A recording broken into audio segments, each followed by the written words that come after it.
Jeffrey Epstein அமெரிக்காவினுடைய மிகப்பெரிய ஒரு செல்வந்தராக இருந்தவர். பல அரசியல் கட்சி தலைவர்கள் யுஎஸ்ல மட்டுமல்லாமல் உலகத்தில் இருக்கக்கூடிய பல்வேறு ஆளுமை மிக்க தலைவர்களை தன்னகத்தே கையில் வைத்திருந்திருக்கிறார். அப்படிங்கிறது அவர் 2019 அமெரிக்காவினுடைய நீதிமன்றத்தினுடைய உத்தரவின் பேரில் அரசு செய்யப்படும் வரை உலகத்திற்கு பல்வேறு இடங்களுக்கு இவர்களுடைய பெயர் பரிச்சயம் கிடையாது.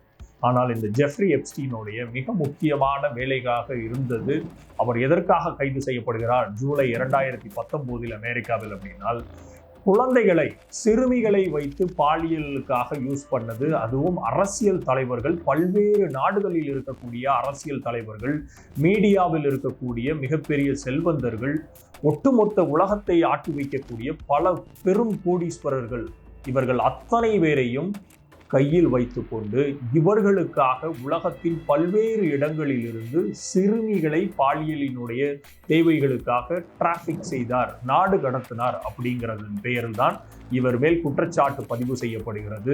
2019 இவர் கைது செய்யப்படுகிறார். ஆனால் இவரது இந்த எப்ஸ்டீன் ஃபைல்ஸ் என்பது ஒட்டுமொத்தமாக இந்த அமெரிக்காவினுடைய நீதிமன்றத்தில் நடைபெற்றிருக்கக்கூடிய அவர் சம்பந்தமான வழக்குகளினுடைய கோப்புகள், அவருடைய டிராவல் செய்யறதுக்காக யூஸ் பண்ணப்பட்ட ஒரு ஜெட், அதனுடைய லாக்ஸ், அந்த ஜெட்டினுடைய ஃப்ளைட் லாக்ஸ், அது போக அவர்களுக்காக உள்ளாட நடந்த communication through email, text messages மூலியமாக இது அத்தனையும் சேர்த்து வைத்து டிபார்ட்மெண்ட் ஆஃப் ஜஸ்டிஸ் அப்படிங்கிற அமைப்பு அமெரிக்காவில் இதை வைத்து ஒரு வழக்கை தொடுக்குகிறது.